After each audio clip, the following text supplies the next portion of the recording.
Question number 4 भी है, जो आपका क्वेश्चन नंबर 4 है ये भी आपका बेस्ड है क्वेश्चन नंबर 2 के ही कॉन्सेप्ट पे बेस्ड है, ठीक है, जो क्वेश्चन नंबर 2 आपने बनाया था, ठीक है।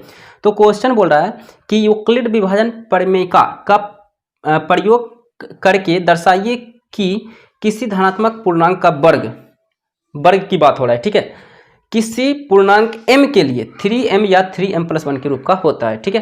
तो देखिए क्वेश्चन नंबर 2 में आपने क्या किया था, जो वेरिएबल के साथ जो इनटू के रूप में रहता था, जो गुना के रूप में रहता था, उसे आप लोग b मानते थे, ठीक है। यहाँ भी आपको जो वेरिएबल में जो इनटू के रूप में जो नंबर दिया हुआ क्या नंबर है, दिया हुआ नंबर है, क्या दिया हुआ है जी, पूर्णांक दिया हुआ है, धनात्मक पूर्णांक क्या दिया हुआ है, 3m और 3m+1 यही दिया हुआ है ना।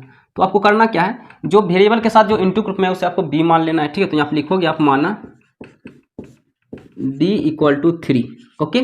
अब यहाँ पे आप जानते हो कि b का मान जो है, r का मान जो है b से हमेशा छोटा होता है, इसीलिए r का मान क्या क्या हो सकता है मेरे पास, r का बराबर क्या क्या हो सकता है, 0 हो सकता है, 1 हो सकता है, 2 हो सकता है, b से हमेशा छोटा होगा, ठीक है।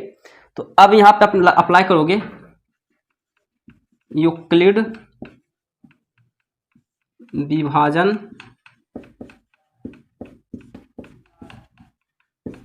प्रमेयिका, ओके। तो यूक्लिड विभाजन प्रमेयिका आप लोग जानते हैं क्या होता है जी, a = bq + r, यही तो होता है।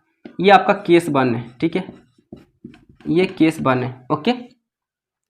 तो a = bq + r, तो a = b की जगह आप क्या रखोगे, 3 रखोगे, तो 3q + r की जगह आप क्या रखोगे, पहले 0 रख लो, ठीक है। तो अब ये क्या हो जाएगा, a = 3q सिर्फ हो जाएगा, क्योंकि 0 आप ऐड करोगे कोई फर्क नहीं पड़ेगा। तो क्वेश्चन में बोल रहा है कि वर्ग, यानी कि इसे क्या करना है, दोनों तरफ वर्ग करना है। क्वेश्चन में बोल रहा था कि धनात्मक पूर्णांक का वर्ग है या नहीं, आपको दिखाना है ना। तो यहाँ पे लिखोगे दोनों तरफ वर्ग करने पर, ठीक है। तो आप क्या करोगे जी, वर्ग कर लोगे, ठीक है। तो हम यहाँ वर्ग कर लेते हैं,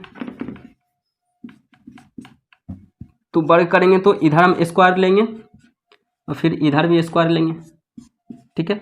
तो इधर a का स्क्वायर a², फिर 3 का स्क्वायर 9, q का स्क्वायर q², ठीक है। इसीलिए a² = क्या हो जाएगा, इसे हम 3 × 3q का स्क्वायर लिख सकते हैं क्या, हाँ बिल्कुल लिख सकते हैं।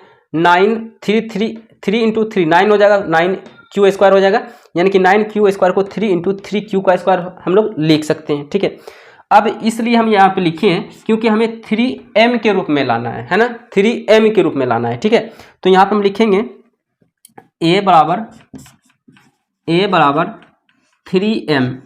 अब यहाँ पे m क्यों आप लिखे हो, तो आप यहाँ पे लिखोगे जहाँ आपने मान लिया, जहाँ मत लिखो, माना, यहाँ पे लिख दो माना, ज़्यादा बेहतर रहेगा। तो माना, आपने क्या माना, 3q² को आपने a में मान लिया, 3q² = m। क्यों माना भाई, क्योंकि हमें इस फॉर्म में लाना है, ठीक है। तो इस प्रकार q = 3m आ गया, सॉरी, हाँ ओके।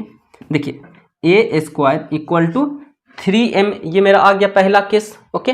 अब हम लोग केस 2 की बात करेंगे, ठीक है। केस 2 में r बराबर क्या रखेंगे, 1 रखेंगे, ठीक है। तो केस 2 की बात करेंगे तो a = क्या फॉर्मूला होता है, bq + r, ओके। तो a = b की जगह पे 3 रखोगे, क्योंकि यहाँ पे दिया हुआ है 3, ठीक है।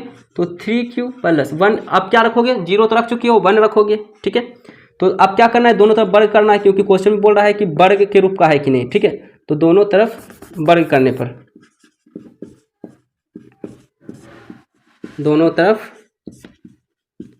वर्ग करने पर, तो दोनों तरफ वर्ग करो, तो a का स्क्वायर करोगे, फिर इधर 3q + 1 का स्क्वायर करोगे, ठीक है।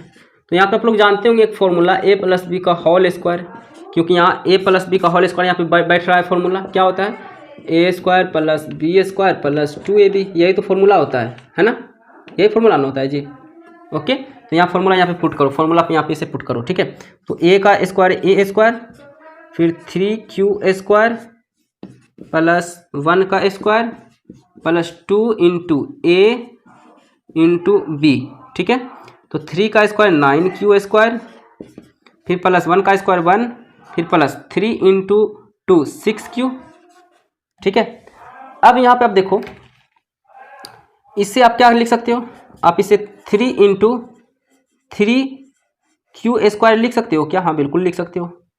फिर ये क्या करो, 6q को इस साइड लेते आओ, 1 को उस साइड कर दो, अचर पद को एक साइड कर दो, ठीक है।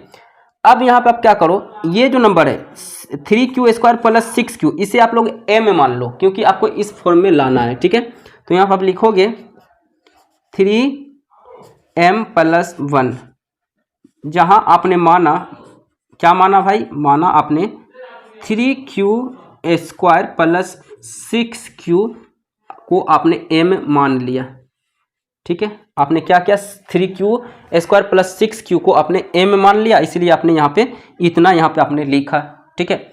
ये आपने लिख लिया, ओके। केस 2 में यही आपने लिख लिया, ओके। तो इस प्रकार ये आपका r बराबर क्या रखे आपने, 1 रखा।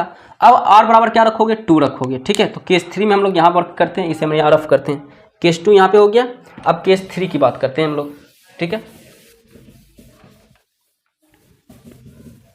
ठीक है। चलिए केस 3 में क्या रखेंगे हम लोग, r बराबर,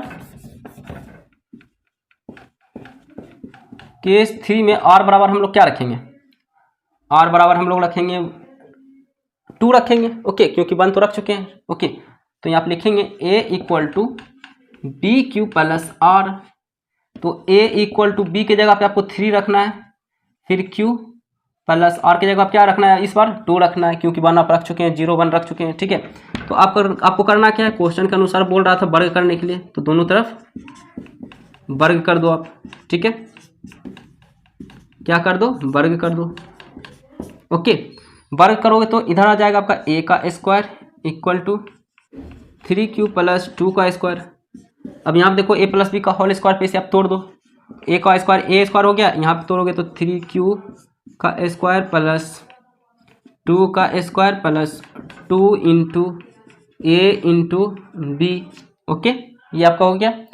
अब यहाँ पे देखिए ये आपका क्या हो जाएगा, a square equal to 9q का स्क्वायर प्लस 4 प्लस 3 दूनी 6, 6 दूनी 12, यानी 12q, ओके। अब यहाँ पे देखो आपको लाना क्या है, 3 जो है आपको लाना है, एक इस तरह 3 जो है आपको लाना है ना, 3 आगे लाना है। तो इसे इसमें 3 तो है ही नहीं, तो इसे हम तोड़ेंगे, ठीक है। 9 को हम 3 के फॉर्म में तोड़ सकते हैं, 3 इंटू 3q स्क्वायर तोड़ सकते हैं इसे हम लोग। फिर हम लोग क्या करते हैं, प्लस 12q, और फिर प्लस इधर 4 हम लोग लिख लेते हैं, ठीक है। अब यहाँ पे आप देखोगे तो इसमें जो है आपका क्या आ रहा है जी,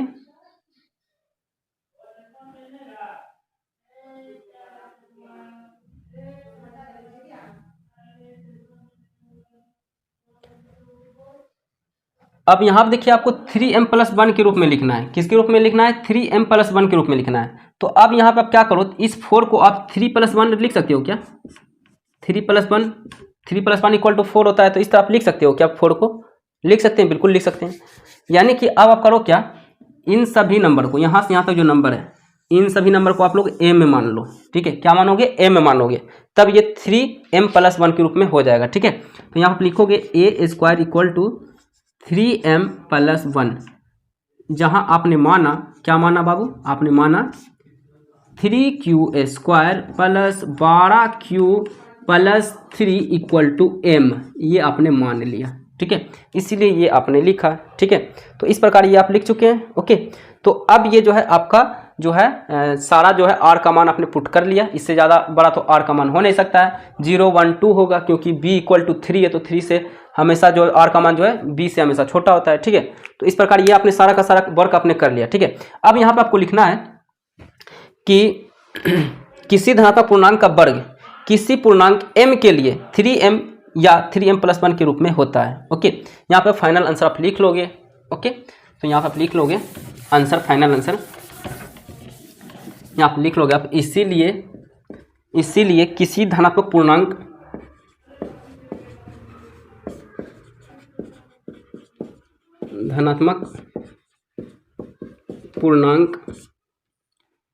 किसी धनात्मक पूर्णांक का वर्ग, क्योंकि आपने वर्ग किया था, का वर्ग किसी धनात्मक पूर्णांक m के लिए, किसी धनात्मक पूर्णांक m के लिए 3m, 3m+1 के रूप का होता है। ओके, यही हो गया आपका फाइनल आंसर। ओके, जहां आप लिख लोगे, जहां q क्या है, सॉरी q इसमें दिया हो तो है नहीं, जहां m क्या है पूर्णांक है, आप लिख सकते हो जहां m क्या है पूर्णांक है, ठीक है। वैसे इतना ही लिख लोगे तो चलेगा, ठीक है। यही हो गया आपका फाइनल आंसर। ओके, तो आपने इस तरह आपने क्या किया, आपने शो कर दिया कि भाई इस रूप में इसे हम वर्ग करने पर लिख सकते हैं, ठीक है।